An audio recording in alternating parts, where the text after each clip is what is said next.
Ilang days na lang Christmas na, gawa na tayo ng mga dessert natin para iwas cheat.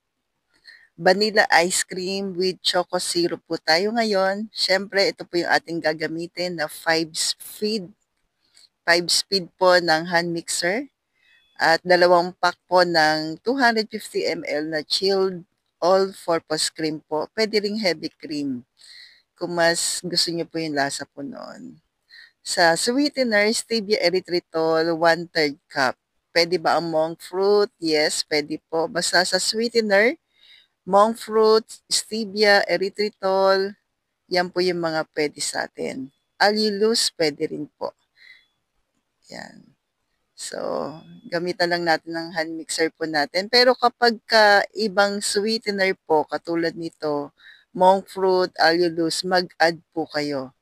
Kasi si stevia, mas ano po to, mas sweet kesa sa monk fruit. Pero parehas lang po sila mga natural na sweetener. Okay?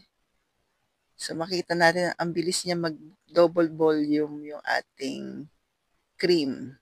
Pero nag-add po ako ng 1/2 cup ng coconut cream. Cream po ay yung unang gata o tinatawag nating mga kakang gata ng nyog na pinainit ko muna.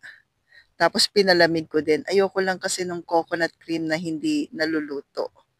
Ayun lang po naman. Pero kung sanay po yung tiyan nyo po sa mga gata na nyog na hindi naluto, nilagay sa ice cream yun. Tapos nag-add pa po ako ng konting stevia. Tansyan lang po, mga 1 tablespoon na lang. Yan. Okay. So, ayan na po. Tinakpan ko lang po. Hindi ko na sinalin. Medyo antok na ako dito. So, may ganun.